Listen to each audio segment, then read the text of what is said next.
Okay, so that's the second part of our study about living a life of faith. God has called all of us. First of all, we know we were saved by grace through faith. Ephesians 2 8 and 9, not of ourselves, not of our works, but by His work. And so when we started our Christian life by faith, by grace through faith, God also wants us to continue our lives also by faith. And so we are looking at these lives because there's a lot we can learn from their lives, even for our own lives in this day and age. Okay, let me just get my mouse out here.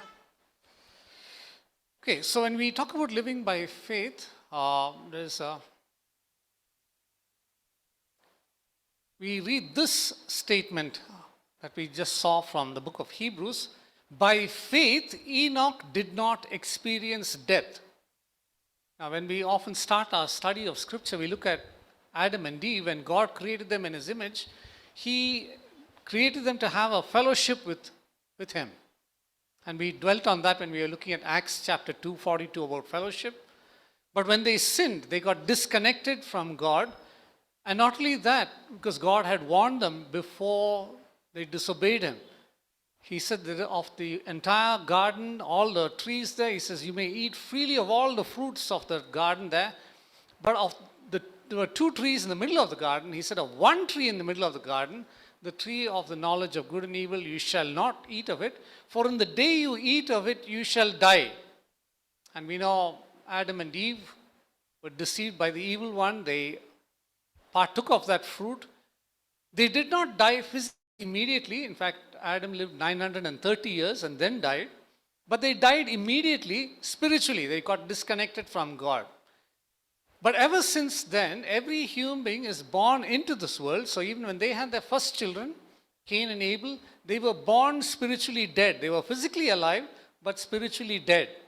And so we looked at Abel last time, how at some point he came to faith in Christ and he offered a sacrifice pleasing to the Lord. But the experience that every human being has, of course, we said they're spiritually born dead. Many don't know their condition. But everyone that is born physically into this world will also die physically. There is not a single person that didn't get to live on forever, except some exceptions. And here's one exception. Okay? So this is one exception. A man that did not experience death. Very rare. I'm not sure how many totally, now they say about 7 billion people on the face of the earth, but we were to take into account all the billions of people that lived from the time of creation, it's a huge number. Of that, just two people did not experience death. And so this is one of them. So we won't dwell on the other man, but at least this person. It says about Enoch, he did not experience death because why? God took him away. Why did God take him away? Because God enjoyed interaction and fellowship with this person, right? And so we read this about him. For before he was taken away by God to be with God, this is the testimony that God had about him, not about what people said about him, but what God said about Enoch. God said that he pleased him. He pleased God. Okay? Now it's interesting, as we look at some of these themes in the Bible, some of them have many of the twos. I said there are only two people that did not die in that sense. So he's one of them. Okay? In the same way, there are two people about whom it is clearly recorded that their lives pleased God. And so this is one in the Old Testament, right in the beginning, the Genesis, beginning of the Old Testament, we read about Enoch. The way he lived his life, it pleased God. The other person is none other than our Lord Jesus Christ, the eternal God who took on human flesh and lived among us as human beings. Even before he began his public ministry, when he was going to be baptized by John the Baptist as an inauguration of his public ministry, the heavens opened and God the Father's voice was clearly heard. This is my beloved Son in whom I'm what? Well pleased. It is not about him doing ministry, but his life pleased. The ministry was an overflow of a pleasing life of faith with his Father. Okay? So these are the two people whose lives pleased God. But we look at it in contrast, it's interesting. Here's a man, Enoch. He was born of Adam, descendant of Adam, we'll know that. And so obviously sin was in his life, and he should have died physically, but God in his grace prevented him from dying and actually took him before death to his presence. The other person who pleased God didn't need to die because there was no sin in him. Yet God, because of his great love for us, allowed him to go and die for us. It's a contrast. Okay? Now it says here, as we saw about Enoch, his life pleased God. In what way did he please God? We want to be specific as we study about his life. And we're not checking some external philosophy or history about it. We're looking in the scripture. What does the scripture say about Enoch that pleased God? And as I was dwelling on this, what pleased God? So that God would say, he pleased him. And that's why he took him. He liked him so much, he took him to be with him. Right? I came across at least two things. And again, one is in the Old Testament and the other is in the New. And so this is the first thing. It says he walked with God. Now, a couple of weeks back, as we were talking about fellowship, we also highlighted from the book of Amos, Old Testament, Amos 3:3, a statement that God, through the prophet Amos, asked the children of Israel, how can two walk together unless they are in agreement? Okay. And so here's a beautiful picture that Enoch walked in agreement with God, and they were in deep fellowship. Okay. So that pleased God. He walked with God because there was absolute agreement between him and God. He understood what God wanted for his life, and he lived in accordance with that. What else about him? We'll come to that in a short while. So that's the first thing that pleased God. He walked with God. Okay. Now, as we mentioned, that was from Hebrews. We looked at the account from Hebrews. But when we study about anyone in the Bible, we don't just take one or two isolated passages. We want to look at it wherever we can in the scriptures. So the reference about Enoch is not found only in Hebrews. It starts in Genesis. So we have come to Genesis to know what pleased God. Because Hebrews doesn't talk about his walk.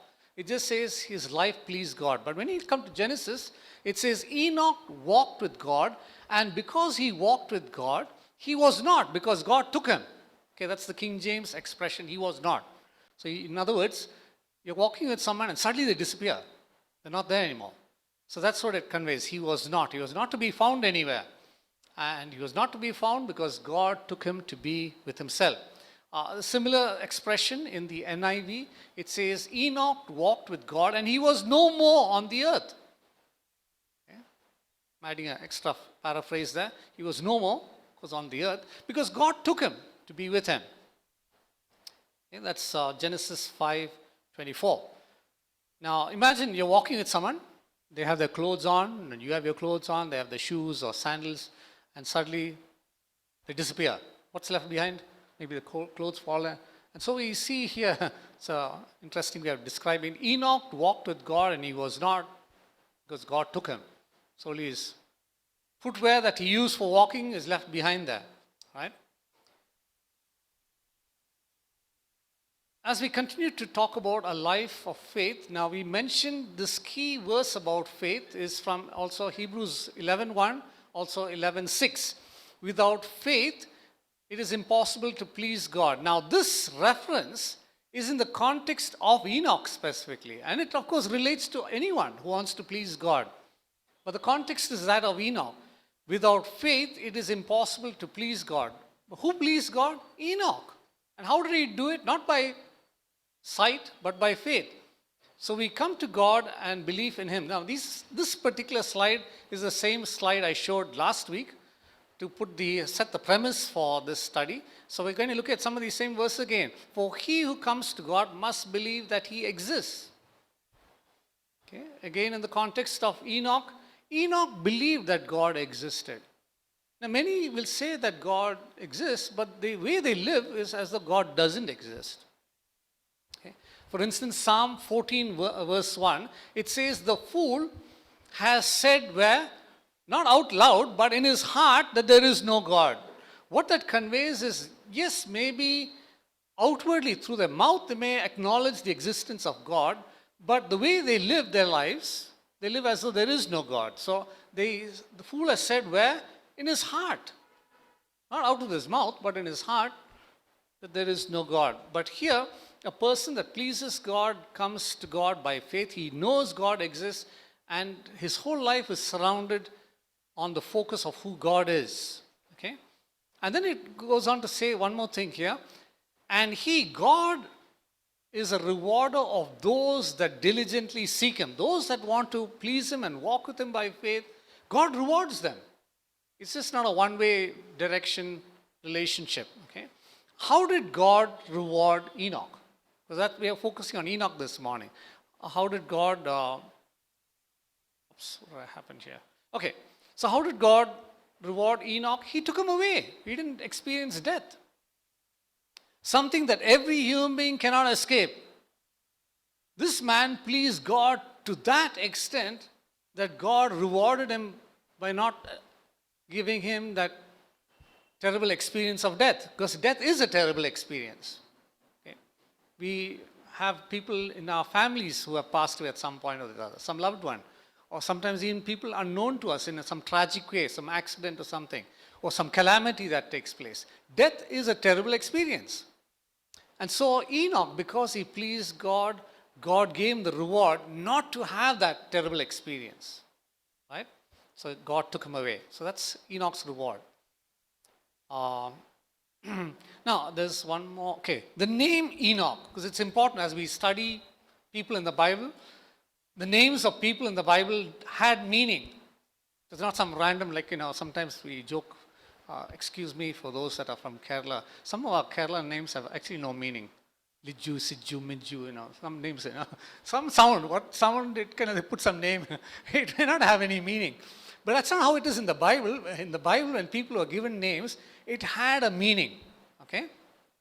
And so here is a name that is the Enoch. The word Enoch means trained. He was focused. He was committed, dedicated. And it also means profound. His life was a profound life. It was something that you could learn from him. He was a trained person in the way he conducted his life. And he also, in that sense, trained others. So this is some things about his name. His name conveys this. Another dictionary, biblical dictionary said, also gave the meaning as being focused. He was a person that was absolutely focused, not distracted. Okay?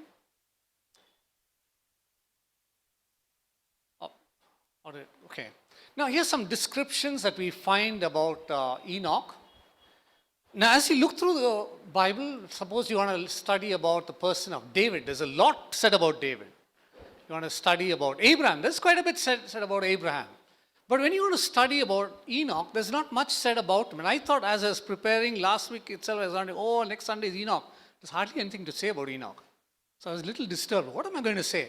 But as I started studying this passage about the life of Enoch, I'm not sure I'll be able to cover everything today. There's hardly a few passages, but if you look at those passages carefully, there's a lot to be learned from Enoch. So some few things, some descriptions about him. It's found in Genesis 5:18. One of the first things is this. Enoch, his father was Jared. So what's important about that? People in our lives are important, family. So God didn't put his father's name by accident. He had a father, Jared. What happened to Jared? He died at some point. But you see, in a sense, that even us, yes, as much as we have our parents, we have a unique life of our own also, which can walk in pleasing God by faith. Okay? We also read this in verse 21, that is verse 18, his father's name was Jared. We also read this about Enoch. Enoch had a son. He had many sons, but one important son. He had a son by the name Methuselah. And Methuselah, we know from the scripture, for those who are into Bible quiz and Bible knowledge, is the man that lived the longest, 969 years. So when Methuselah was alive, he died the year the flood took place. Many years later, when Noah's time came, and before the flood happened, Methuselah died. His name means judgment, and that's when flood took place. Now, when Methuselah was alive, this is a good exercise for those who are into Bible studies and all that. if you were to chalk down people who lived, when Methuselah was alive, when he was born, Adam was still alive.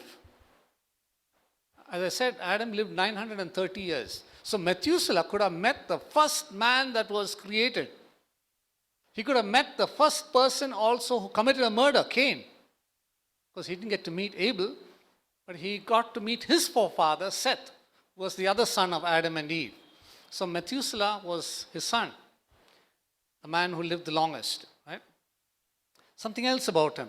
Now, in the book of Jude, that's why you have to study scripture across, because there are different passages that give a little glimpse about who the Enoch is.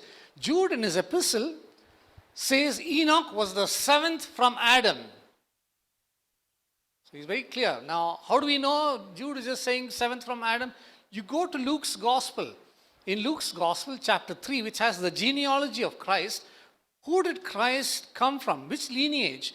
We discover he was, of course, ultimately a descendant of Adam, spiritually, not physically. And in that genealogy is mentioned Enoch. And you check in Luke chapter 3, 37 to 38, you'll see in reverse order if you go back, Enoch was the seventh from Adam. Okay? So these are some descriptions about Enoch that we have in the scripture. Here's another one. We already said he walked with God, that's what pleased him. But here's an important thing. He didn't just walk for 1 day or 2 days. How many of you go for a morning walk exercise? We all know it's good for our body, right? But sometimes one morning, it's nice and cold, we don't want to get out of the bed, and we skip that walk. Right? But that walk is just for our own benefit. Here's a man that walked with the eternal God, not just for 1 day, 2 days, 3 days, 3 years, 300 years. What does that convey about a person? There is consistency. Not at his whims and fancies when he feels like it or doesn't.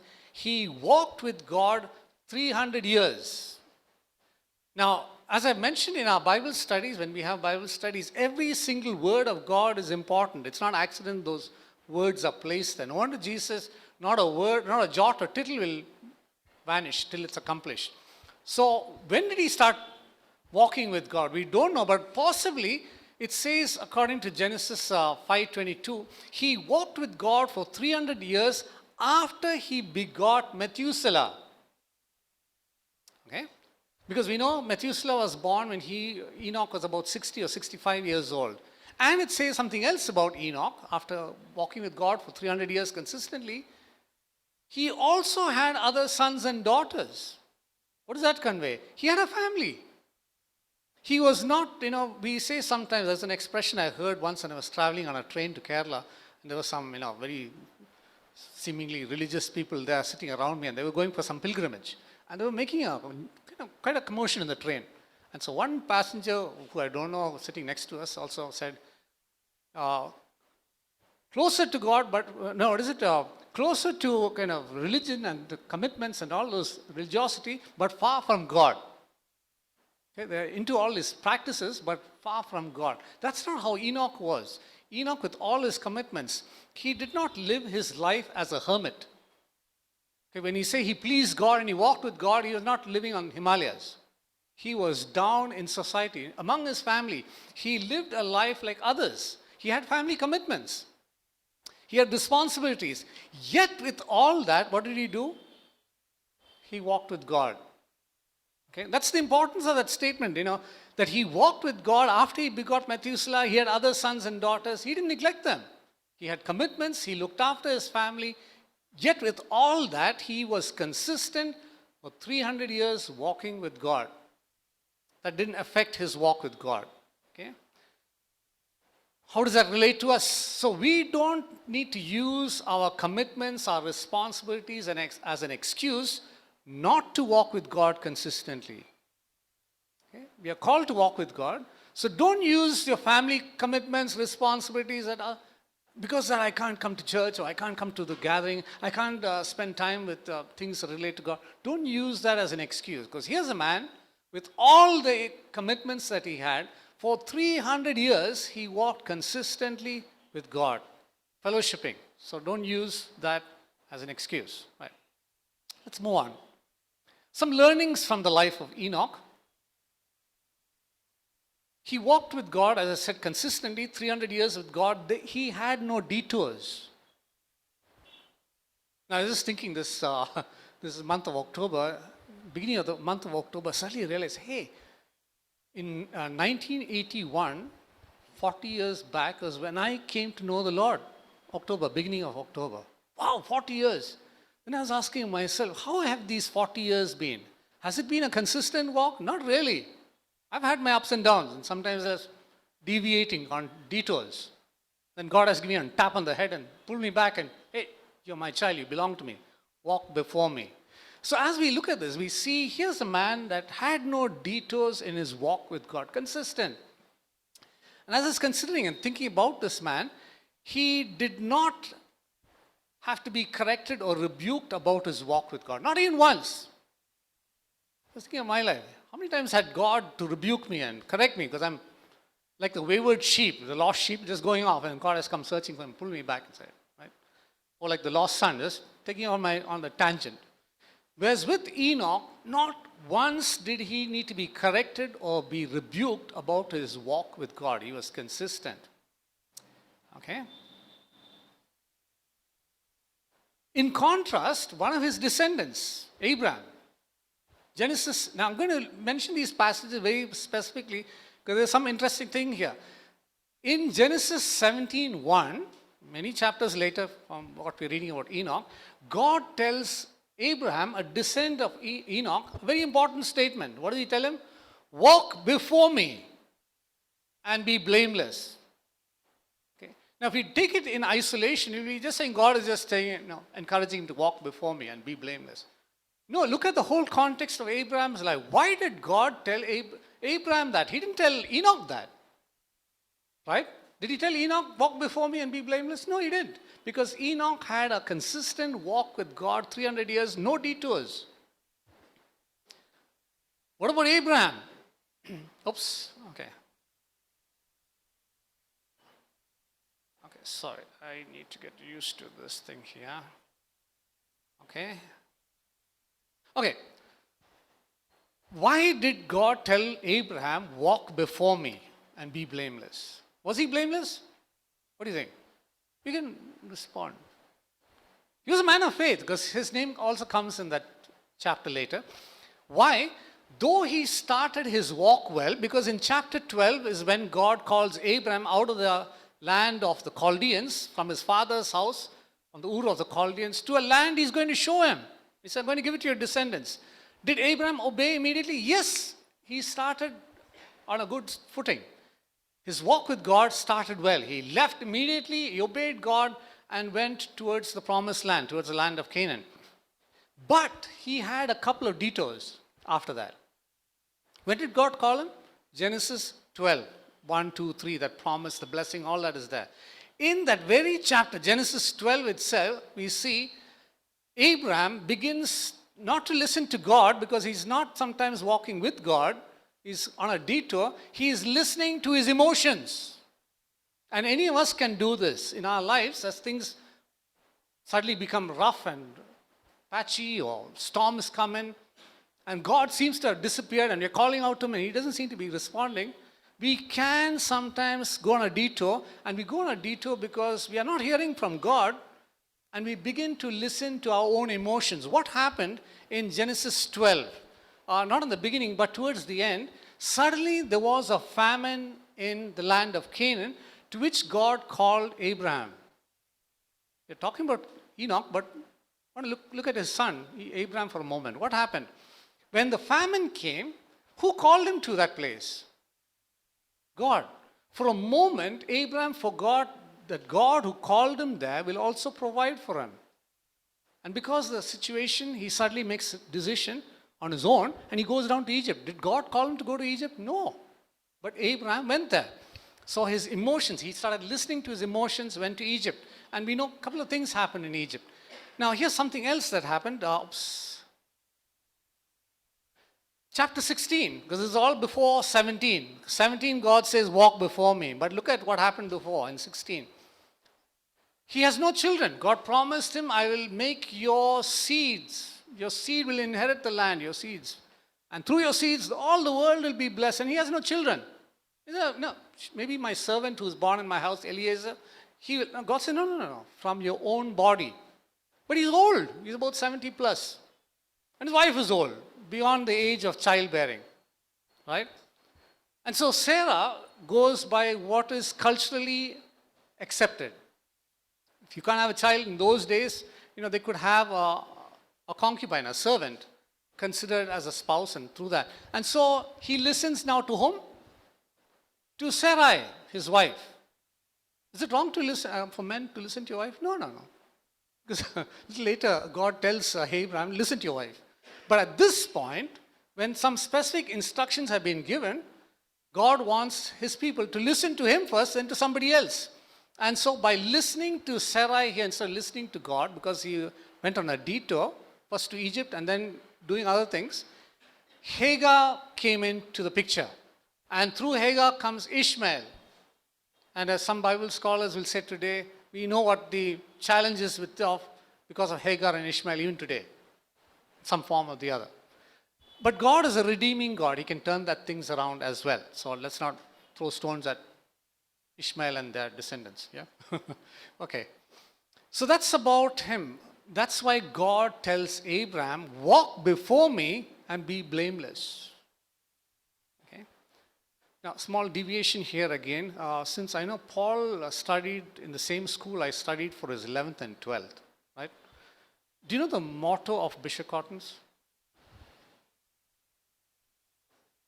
Okay, wonderful. He got the Latin expression, nec dextrosum, nec sinistrosum. What does it mean? Oh, okay, so he knows the meaning also. Okay, it means neither to the left nor to the right. And it comes from Joshua chapter 1, verse 7. God says, don't turn to the left or to the right, but stay on course with my word. Small deviation. This is a biblical detour. Okay, Isaiah chapter 30, we'll quickly look at that and come back to Enoch. Isaiah chapter 30. Isaiah chapter 30.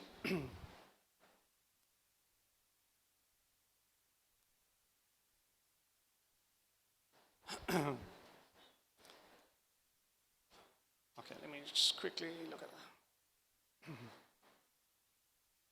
Isaiah chapter 30.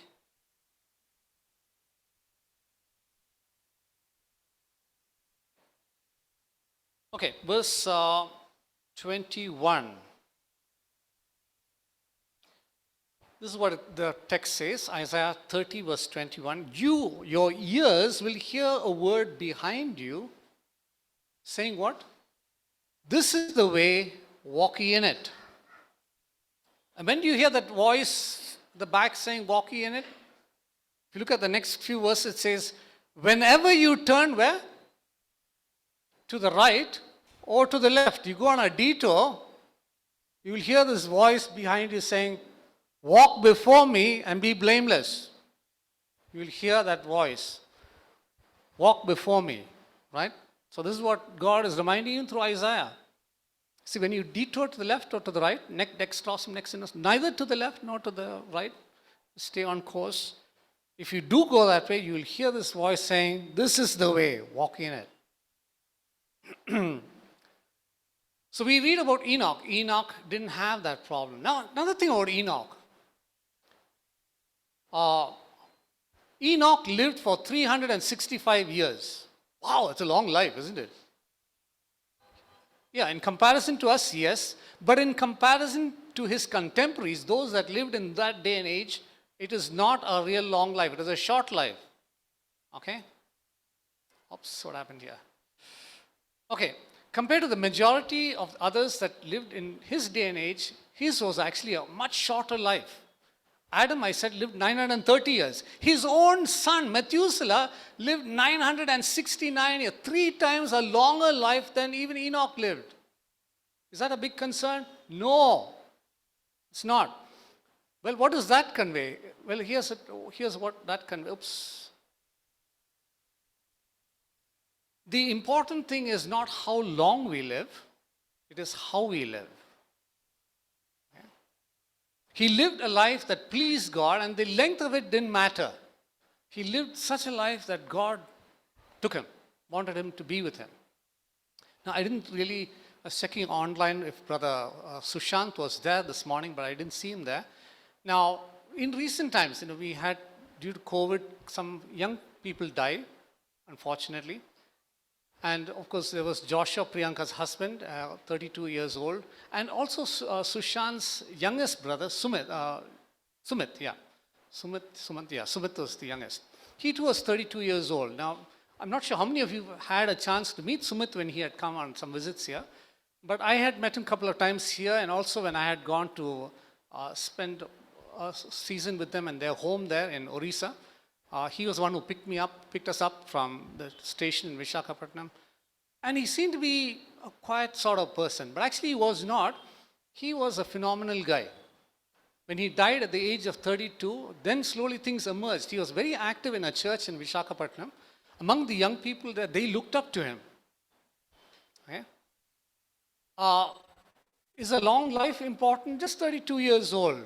But he accomplished great things. Just recently, there was a park there. Actually, some land sharks, a lot of politicians are land sharks. They try to grab property for themselves. They were trying to grab a very prominent place in Visakhapatnam to make as for themselves, whatever. He got involved with that. And because he got involved, that was prevented, and they formed it into a park because it was originally meant for a park. And when they recently had a small inauguration, they said this is in memory of him. They were wanting to name the park by him, and his parents said, no, family said, don't name the park by his name. But they had the inauguration in memory of who he was. What an impact. Young life, but he made a tremendous impact socially and even spiritually in his church and among the family members. Age is not a factor. I know Vinay is here, and his eldest brother, Vijay, also went to be with the Lord at a kind of young age. But having been kind of linked to the family at different occasions when they were reflecting on Vijay, I didn't know Vijay personally, but I heard from different ones. Vijay had a tremendous impact with people. Yes, at a young age he's gone, but he lived a full life. So it's not the length of life, but the quality of life. And God is pleased when we live by faith. Okay? Some other descriptions about Enoch here. He was the first person, as we mentioned, what happened here? First person I mentioned who lived on the earth that did not experience death. First person. Okay. Are there going to be other people? Yes, there was one more person in the Old Testament. Are there going to be some more people? Yes, possibly. Could be even in the day and age we live in. We could be in the group of people that may not taste physical death. Could be. I'm not saying we are, but we could be. End times. But this is the first human being that lived on the earth and did not experience life. And that's a blessing in itself. What is that a picture of? It's a picture of bodily, physical translation. The body changes. And we get a glorious body like unto the Lord's body after his resurrection. In a twinkling of an eye, that's what it says. Now, where do we come to know about that? In 1 Thessalonians chapter 4 in the New Testament, we who are alive, that's why I said we could be part of this group one day. We who are alive, and right now we are physically alive on the earth, and left, will be caught up together with them. Who are the them? Those who have died earlier. Now that is if the time when we live, if Christ returns, this will happen. Okay? We will, in a moment, be changed, and we will be translated, caught up. That's where we get the word rapture, caught up together with them, and we will be changed, and we'll meet the Lord in the clouds and be with him forever. Okay? So this is the man who, in that sense, inaugurated this experience. First man to have that experience. A life of faith, as we look at it, we said, by faith Enoch did not experience death because God took him away. Before he was taken away, we said in Hebrews, he had this testimony. What is that? He pleased God. And we asked the question, how did he please God? You remember what is the first thing he did? What did he do to please God? He walked with God. So that's, oops, this is going a little too fast. And what's happening with this mouse here? Oh, the battery is not running out. Okay. Yeah, so he walked with God, and that's not the only thing that pleased God. Yes, he walked with God. But something we read, that's in the Old Testament, he walked with God. If you read about him in the New Testament, we read something else that he did. He talked for God. So he was not a hermit, disconnected from society. He communicated for God. What did he talk about? Do you know what he talked about? Some more learnings. Enoch, in his walk with God, understood God's purpose for his life. He was vocal for God. He talked about God. What did he talk about God? He did not keep silent. He spoke against the evil of his times. Who came a little later after Enoch? During whose time God says, oh, this world is a mess. We need to change things around. Who was that? Noah. Noah was going to come later. God didn't overnight just send a flood and destroy the earth. That's not how God is. God is a gracious, patient, merciful God. Sin and evil is already abounding. Because we are in Genesis 5, that is in Genesis 6. And what we know about Enoch, even much before Noah, Enoch was one that spoke against evil. There was evil around. It's not just Noah that spoke about it. Enoch spoke about it. How do we know that? We'll come to it in a moment. Okay? Enoch, also it's interesting, is the first person we know in the scripture that prophesied. Okay, we talk about prophecies as a gift. There is a gift called prophecy.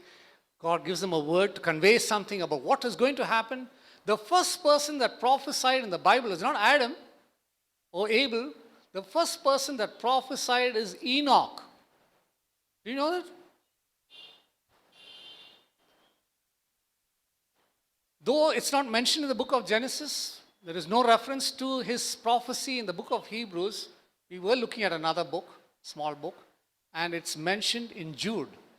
In Jude verses 14 and 15, this is what Enoch prophesied. Many years back, he says, the Lord is coming. So no wonder he was also the kind of person that had that experience of being caught up and taken by the Lord. He says the Lord is coming. Why is the Lord coming? To judge everyone. Okay, in that context, of course, it was about the flood. But it's in reality, in looking down the ages, God is going to judge everyone and to convict the ungodly of what? Of ungodly actions. So his communication, his message was clear. Of ungodly actions. What else? Of harsh words they spoke against whom? About God. You'll be surprised, the day and age we live in, the kind of things that people say, nasty things about God, not even knowing who God is. And it's worse than what it used to be. Yeah, we say people were using God's name as a curse word. Now it's not just curse word. They actually literally even cursing God as though he doesn't exist. And if anyone believes in it, they're adding additional curses to that. And this is what is mentioned about Enoch. He prophesied about these kind of people, that God will judge them for their ungodly actions, and even because of the harsh things they have said about the eternal God, God will judge them. So he is the first prophet that we see in Scripture. Okay? Enoch lived his life for the audience of one. He had his family, he had his commitments, but he lived his life for one. And who is that? For God. He didn't allow anything else or anyone else to influence him. God revealed to him about the future. That's what we see about it. As we close this morning, what's happening here? Okay, reflections here. Oops. Okay, maybe I should just switch off this mouse. Is creating trouble here. I'll just use this. Okay, we read this wonderful passage in 2 Corinthians 5. We are slowly winding up. 2 Corinthians 5, 6 to 9. Knowing that while we are at home in this body, now all of us have a body and we are living in this body. It's a tent. What is our physical condition in relation to the Lord? We are absent from the Lord. He is in the heavens. We are on the earth. We are absent from the Lord while we are in the body. Do we long to be present with him? Now, 2 Corinthians 5, that section where Paul also later on goes on to say, if anyone is in Christ, he's a new creation, 2 Corinthians 5:17. It's in that passage that, that chapter that this interesting statements come. Okay, 2 Corinthians 5, let me just read that verse 6 and 7 to start with. Okay. Therefore, we are always confident, knowing that while we are at home in this body, we are absent from the Lord. Then he goes on to say this, verse 8, we are confident, yes, well pleased, rather to be absent from the body and to be present with the Lord. Here's a question as we close. Do you long to be present with God, or do you want to be on the earth for as long as, forever if you can? What do you desire? Do you want to be with him, or to be on the earth forever? Okay. And no wonder Paul goes on to say in verse 7, we walk how? By faith and not by sight. How did Enoch walk? By faith, not by sight, to please God. Okay. Something else that we also go on to read, verse 9, and this is an important one. We make it our aim, this is what Paul says, we make it our aim, whether present in or absent, to do what? To be pleasing. This should be the goal of our lives as believers. We're not trying to please, some human being, some leader of a church or some ministry, or in the context of youngsters, in the context of our own families, our parents. We're not living to please them. Because our boss at work, to please them. No. We are living to please him. Okay, we make it our aim. That's our goal, our focus. Enoch was one who was focused. His aim was to please him, God. Okay? So this morning, as we close, we saw a couple of things about what was on the heart and mind of Enoch. He walked with God and he talked for God. And what pleases God? When we walk with him, and as we walk with him, we talk for him. I had put a kind of statement, it's in my notes there, but not on the slides. If we cannot talk for God with conviction and authority if we don't walk with God. Okay? We cannot talk with conviction and authority about God if we are not walking with God. Because at some point, if we are just talking about God, and that is not evident in our life by our walk with God, it will become evident and people will have things to say. Okay? Let's just bow our heads this morning and ask the Lord to enable us to live even like Enoch lived. And in the day and age we are living in, as we say, we hear from different sources that this is, in many ways, the end times that we are living in, with all kinds of things going on. We could be in that group of people like Enoch that may not experience death if the Lord comes. And the question is, are we ready? Are we living a life that pleases him, that when he comes to take us, that he could testify of us like he said of Enoch, that our lives please him. Lord, we thank you for the life of Enoch that was described in your word for our sake, in the book of Hebrews, in Genesis 5, and in Jude's epistle. One that walked with you consistently for a long period. Till the very end, he walked consistently. Not just in the beginning, but right till the end, to the point that you took him.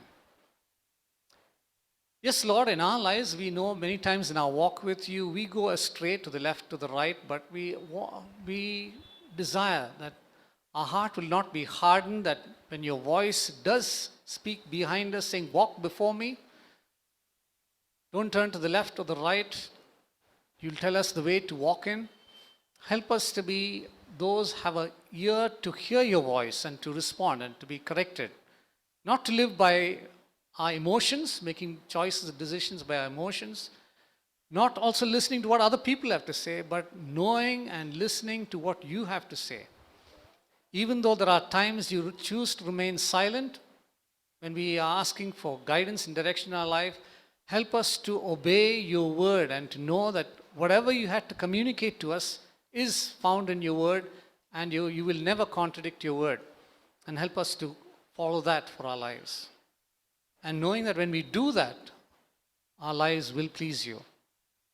So enable us, each one of us, in this endeavor. In Jesus' worthy and precious name, amen. Amen.